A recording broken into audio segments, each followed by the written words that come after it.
Okay, I might make a start. Hi, everyone that's joined online this afternoon. Welcome to the CENMAC Thursday 30. I have the great pleasure of introducing David Howard, one of our advisory teachers this afternoon, who's going to run the session on Microsoft 365.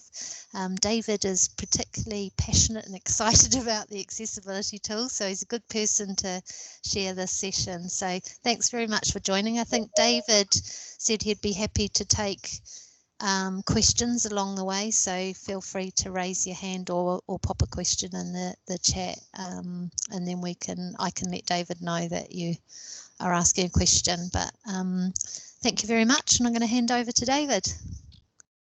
Hello, thank you. Right, so good afternoon, everybody. And at the end of a busy day, we're just going to have a quick look through the tools that are in Microsoft Office, Microsoft operating system, and particularly looking at Immersive Reader and how we can use that in school. Often when we come into schools as teachers, advisory teachers, we're recommending pieces of equipment and pieces of great software that's for one or two students, or it's quite expensive to buy for a school. Everything we're looking at today is free for schools and easily accessible on the Microsoft platform.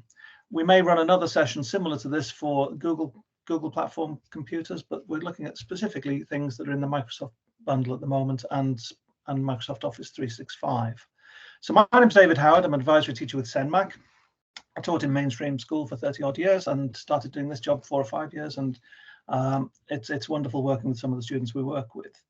Today's session is being recorded, and this link at the bottom of the screen here is where you will find recordings for these sessions, and we have many recordings over the past year and years when we do these Thursday sessions. I'm going to whiz through this session quite quickly, and we're going to cover quite a lot of ground. It's being recorded, and I'd advise if you miss something, watch the recording over, and that will help you see what I've actually done and how I've made things work. I also have a PowerPoint to go along with this, which will be available for download after the session has been posted on our website. So let's have a look at what we're going to do today. So in today's session, we're going to look at live captions and Microsoft Windows. We're going to look at dictation tools and how we can use those, and transcription tools. We're then going to go into Immersive Reader and spend a little bit of time in Immersive Reader looking at all the features in Immersive Reader. And then we've got some new things that are coming along. So in Microsoft Reading Coach, which is a fantastic new tool for emerging readers and for coaching people who are just developing their reading skills. I'm then going to have a quick look at the Microsoft Edge and how Microsoft Edge can be used to support students and get them to access information more easily. And finally, a new tool that's just arrived in the Microsoft platform called Copilot. Some of you may have seen this. This is Microsoft's artificial intelligent chat buddy, which can do amazing things. So we're going to have a brief look at that. Now, all of these things we could run a whole session on. So I'm just covering today. I'm just going to touch on all of these things. And then if there's an interest in doing it, we'll run specialist sessions on each one of these things. So the first thing I'm going to look at today is live captions. I'll come out of my PowerPoint and we'll just go into a new screen in Microsoft Edge. So I'm using Microsoft Edge web browser today rather than Google Chrome. They're both Chromium browsers, but the Microsoft Edge browser is much more powerful. It's got some much more powerful features in there, and I would highly recommend using Microsoft Edge in schools.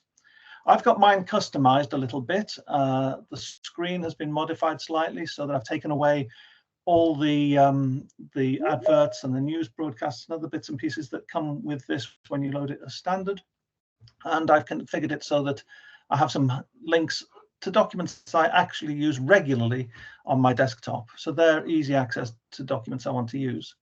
I've also changed the tabs from the top of the screen to down the side of the screen. And that just it enables me to see what I'm looking at more easily. If you have a lot of tabs opened across the top of the screen, it can become quite confusing to see what you're looking at. So the first thing I want to show you is the live captions tool in Microsoft. This is a relatively new tool, and it's available. It actually works in Microsoft platform. It works as well on the Google platform as well. And if you come down into the system tray in the bottom right-hand corner of your screen and click where the microphone is, it opens up this window here, and there's an accessibility link in here. Now, many of you, I'm sure everybody's aware of this, but in the accessibility tool, this is a new tool that's relatively new, which I think is a really powerful tool. And it's called live captions. If I turn this on, what it does is it says at the top of the screen, it's come up and said ready for live captions. And I can configure this to include the microphone audio. And what this will actually do is it'll give me subtitles. So as I'm talking, it's picking up what I'm saying and giving me subtitles. Now, the reason I think this, I'm enthusiastic about this, is because when I go on holiday abroad and I speak to people, I was in Greece last year, and a chap spoke super English, and he told me he learned from picking up subtitles watching cartoons on British TV.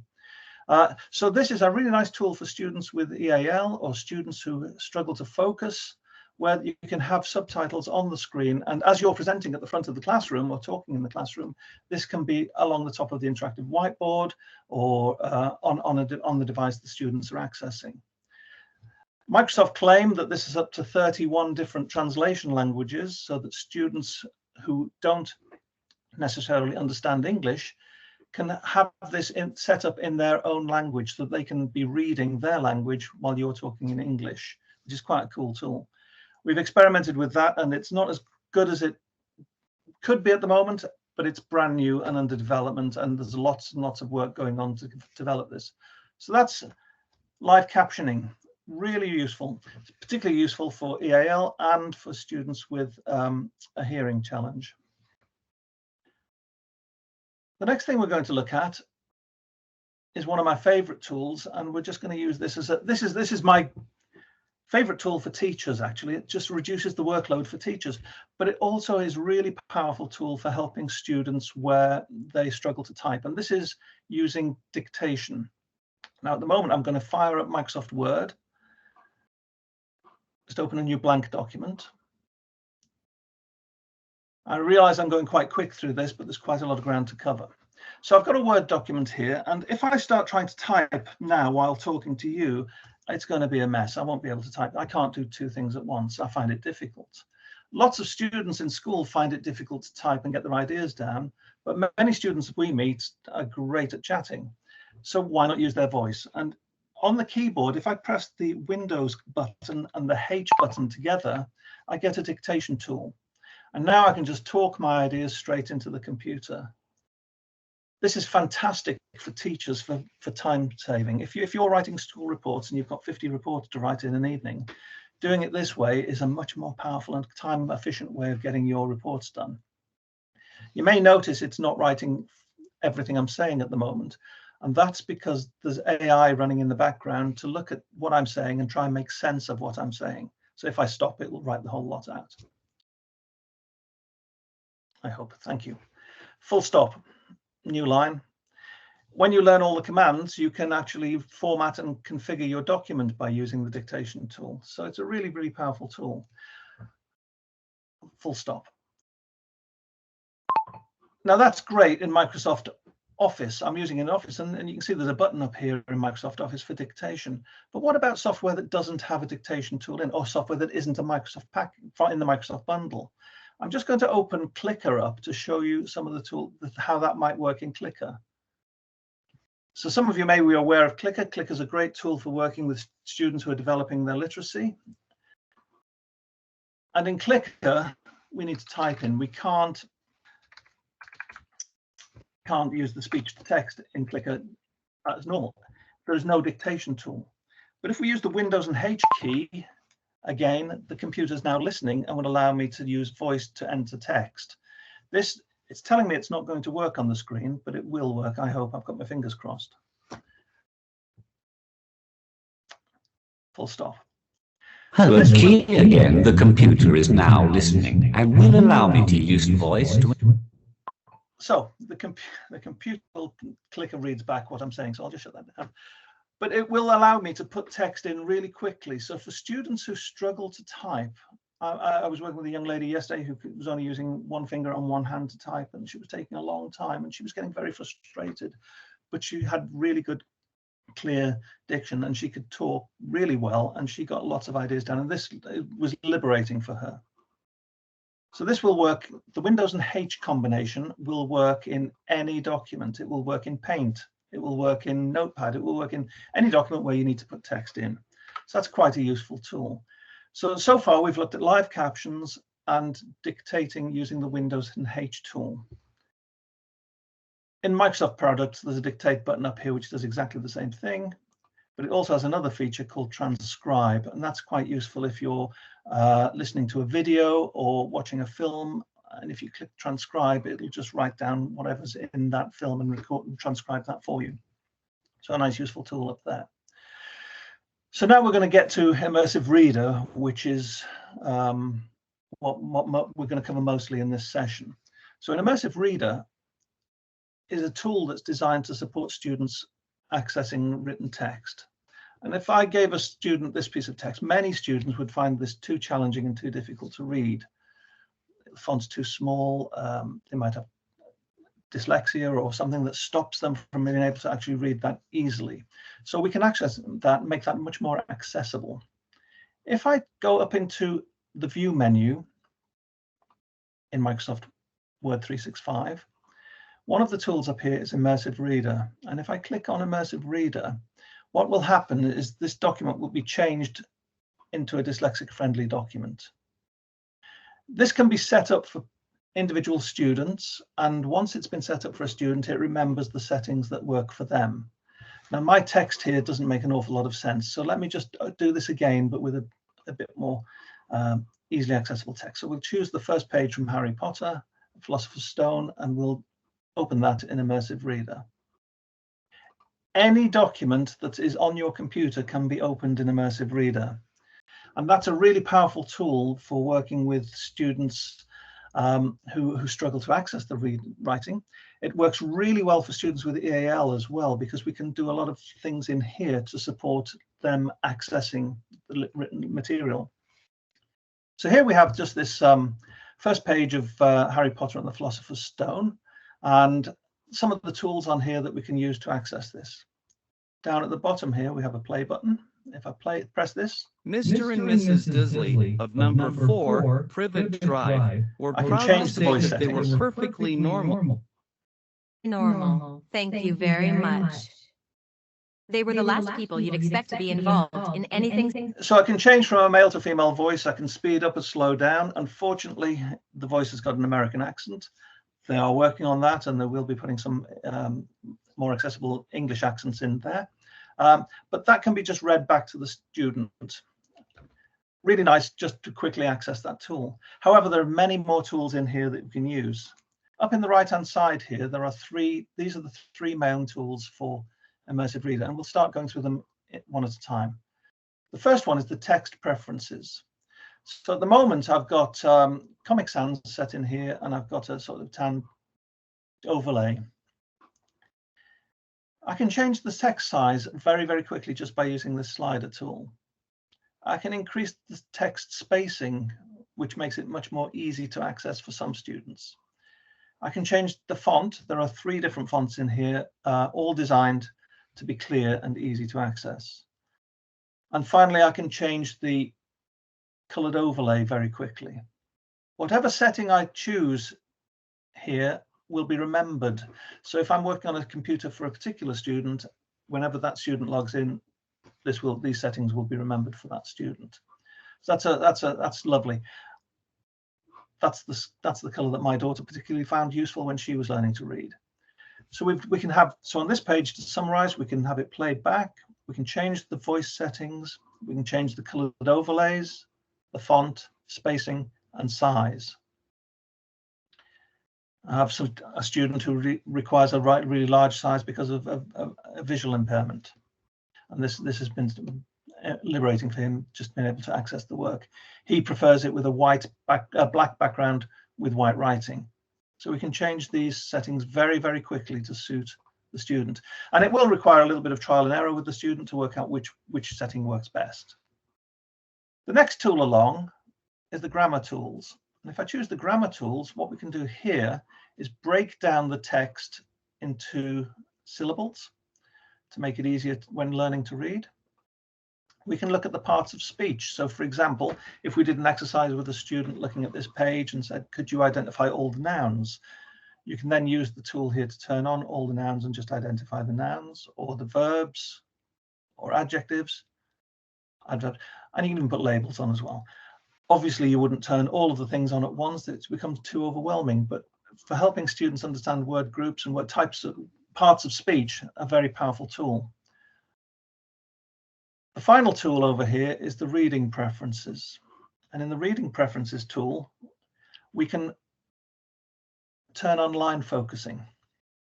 In line focusing, we can focus on lines as the work is read back. So we can strange or mysterious because they just didn't hold with such So we can focus on the line and the word so the student can follow along and see exactly what is being read and which part of it is being read.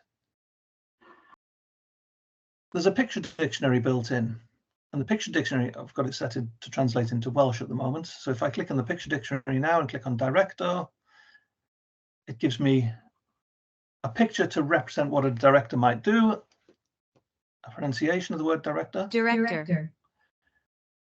It doesn't give me a pronunciation in Welsh, unfortunately. Firm. There's no picture for some of these. Mustache, there's got to be a picture for mustache. So if I click on mustache, it gives us a picture for mustache. So we can identify different parts of the words. That's translating to Welsh. One of the things that we can do that makes this very powerful is we can translate into any language. So if I choose this tool and I choose Portuguese, for example, a lot of the students we work with are Portuguese, we can translate the whole document into Portuguese instantly. I'm told that this is a very good translation, and when it plays back, O senhor deputado e a senhora deputada Dursley, do número 4, Private Drive, orgulharam-se de dizer que eram perfeitamente normais. I've been told by Portuguese colleagues that that's quite good, so I wouldn't know. But it will translate into almost any document. One of my favorite translations, by the way, is Arabic. It will translate the whole document to Arabic, and when it reads back in the correct direction as well. كان السيد والسيدة دورسلي من المرتبة الرابعة. So really powerful. Now, where that becomes really useful for teachers is if you're in a meeting with a parent who doesn't speak English and you need a translator, you can use the dictation tool we looked at the beginning of the session to dictate into this and then translate it directly into the language that the parent can read and access and have it played back to them. Again, really powerful for school documents. If you have documents you want the parents to be able to read, we can translate them very quickly and easily. So turn it back onto English. So to summarize very quickly, we've got text preferences here, grammar preferences, and then reading back preferences. And these can all be customized. A new tool that's recently come along, it's about 6 months old now, is Reading Coach. And Reading Coach that Microsoft are putting a lot of work into. I'm just going to turn Reading Coach on, and what you'll notice is this playback button down at the bottom here is going to change. So if I turn Reading Coach on, we get a microphone down here. I'll just hide this window for a moment. What I'm going to do now is I'm going to do some reading, and the coach is going to mark my reading. Often when we work with students, trying to get them to read out loud is terrifying. I've done this training live with teachers, and asking teachers to read in front of everybody is difficult. So when you've got students trying to read in front of you who are self-conscious about their reading, it can be quite intimidating for them and terrifying for them. So Reading Coach allows you to set reading exercises for students where they're just reading to the computer with nobody else in the room. So let me just demonstrate how this works. If I click on the microphone, it's going to give me some instructions. Select Allow to give Reading Coach access to the microphone. Read loud for 10 minutes, up to 10 minutes. Press Start to get feedback. So let me start reading and just see how well this works. Start reading. It'll count me in. Mr. and Mrs. Dursley of number 4 Private Drive were proud to say that they were perfectly normal. Thank you very much. They were the last people you would expect to be involved in anything strange or mysterious, because they just didn't hold with such nonsense. So I stopped that now. It's telling me that I was 87% accurate reading that piece of work. I read for 22 seconds, and I need to practice 5 words. If I click on practice 5 words, it tells me which words I didn't do so well. Practice makes progress. Select any word to keep growing your skills. When you're ready, press the microphone and read the word out loud. Privet. Your effort is showing. Great reading. So this tool is I'm done. I'll leave that for now. So this tool is really good for working with students developing their reading, and you can put reading exercises in here for very early readers and for quite advanced readers. So this is built into Microsoft Word. It's free and available to everyone to use. Microsoft are working quite a lot on this at the moment, and there's a new version of this that has just been launched in the last couple of weeks. I found out about this at BET a couple of weeks ago. So if I just minimize my screen a little bit, I'll show you this new tool. There's an app you can download now from Microsoft called Reading Coach, and if we run this Reading Coach, it's slightly different to the one we've just looked at. There's a lot of content built into this, and in here you can build up there's a huge resource of things to read. So there's passages in the library at different reading ages that you can read through and work through. What these do, these can be set as assignments in teams, using assignments in teams, and over time these will grade the student and give you marks on progress, and it'll show progress. This is brand new and available online to download as a trial. This isn't the final version yet, but it's just been trialed at the moment. In the PowerPoint that I'm going to let you download, I've put a link in so that people can download that and get hold of it. There's also a maths coach coming soon, but it's not quite ready for release at this moment. So going back through Immersive Reader, we had a document, the view menu, Immersive Reader, and that takes us into Immersive Reader, and the main tools for adjusting Immersive Reader at the top up here. In the final one, we then looked at Reading Coach. So what I want to do next is show you a little bit about why I said Microsoft Edge was the tool I like to use mostly. One of the things that we find with students, this is my Microsoft Ed page. One of the things I find with students is when they're looking at the internet and browsing the internet, there are tons and tons of distractions. And in this particular example, I'm just going to go to Newsround, where they have a nice article about dinosaurs. And I want the students to do a bit of research on this.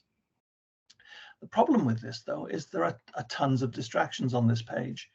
The writing might be too difficult for them to access. There are links to other things. And the worst link of all is there's a games link on here. So students might come onto this page to do a little bit of research and then find that they get sucked down a wormhole and start looking at stuff that they shouldn't really be looking at. As adults, we do that all the time. We get distracted by a news item that we see and we go and look at that. Very easy to be distracted. So in Microsoft Edge, there are some tools that are not in Chrome that I think are really, really powerful.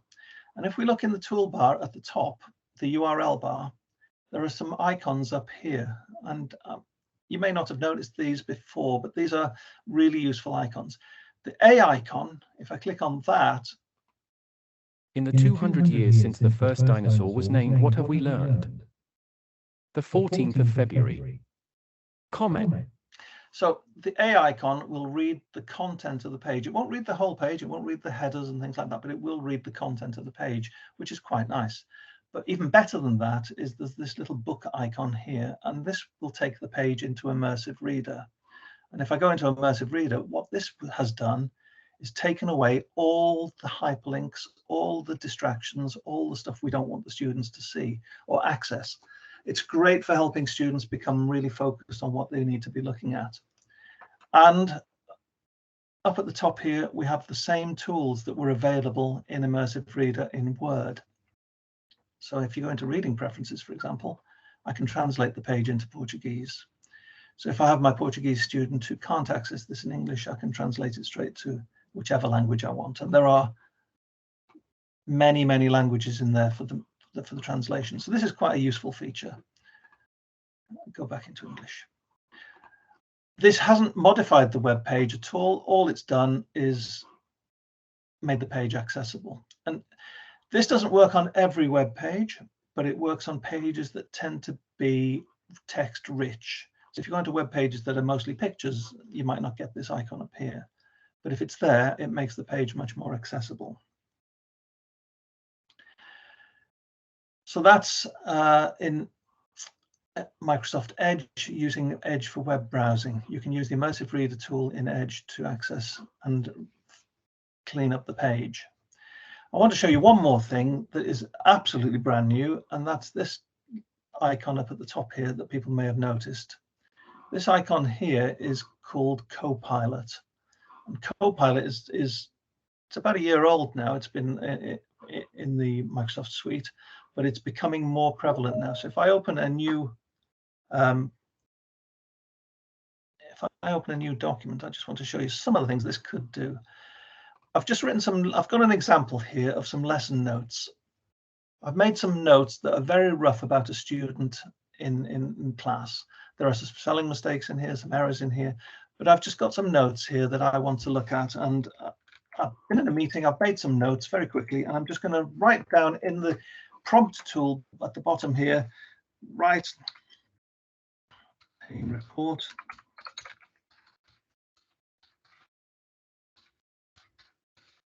I can't type and talk. Write a report based on these notes, and I've pasted the notes in.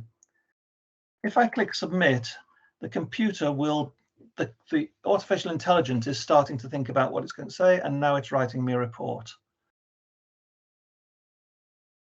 This will do amazing things, this program, and the more you play with it, the more you'll find that it can do. So my rough bullet point notes can now be put together into a report, and you can customize how this report is done in many different ways. One of my favorite features here is I'm just going to use Windows and H here to dictate rather than type.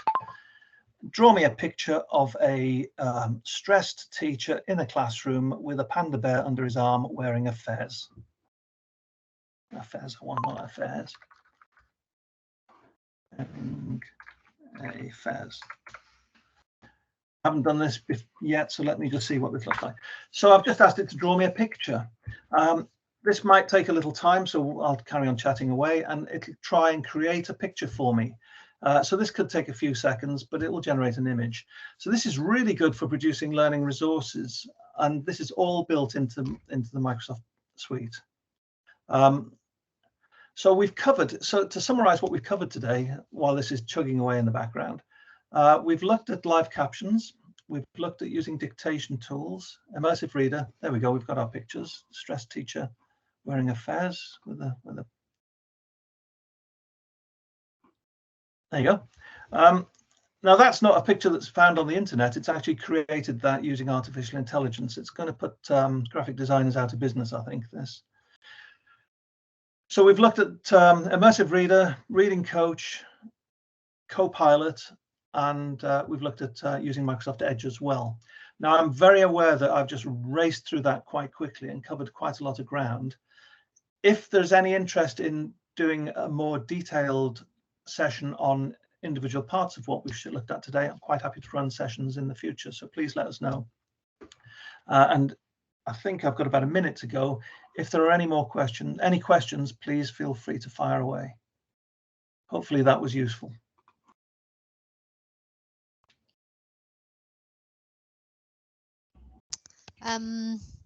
Thanks, David. I think there's so much there that obviously is really useful for everyone, and people are putting that in the comments. Just looking if there's any other questions there. Sorry, turn my comments off. Oh yeah, use of AI would be be helpful for workload for teachers?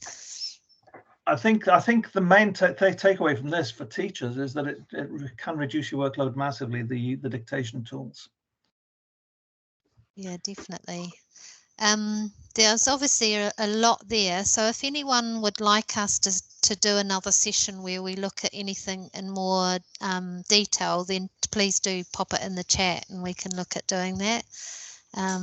Yeah, thank you so much, David, because I think that's given everyone a really good overview of all those different tools in Microsoft. I do apologise how much was there and how we covered quite a lot of ground, and half an hour is not enough, really. Well, someone's saying definitely AI part would be fab. The AI part will do amazing stuff, but it's brand new and I'm learning it myself at the moment. So maybe we'll do it in the back to school term, David. I couldn't hear that. Annabelle's just suggesting we do something in the back to school term. Everyone's just saying thank you very much. Well, thank you very much for joining us today. Obviously, we'll post the recording on the website. It will be shared with those who have signed up as well. Sorry, David, did you want to say? No, that's fine. Well, what I was going to say was if you're in schools that we support as CENMAC, we're prepared to come and do some in-house training with you. We're doing the training live, where we can spend a little bit more time and go into more depth. It's probably better doing a face-to-face training for getting a real grip of how this can all work. Yeah, great. Thank you. Well, thank you everyone for joining our session this afternoon, and yeah, especially to David. Thank you.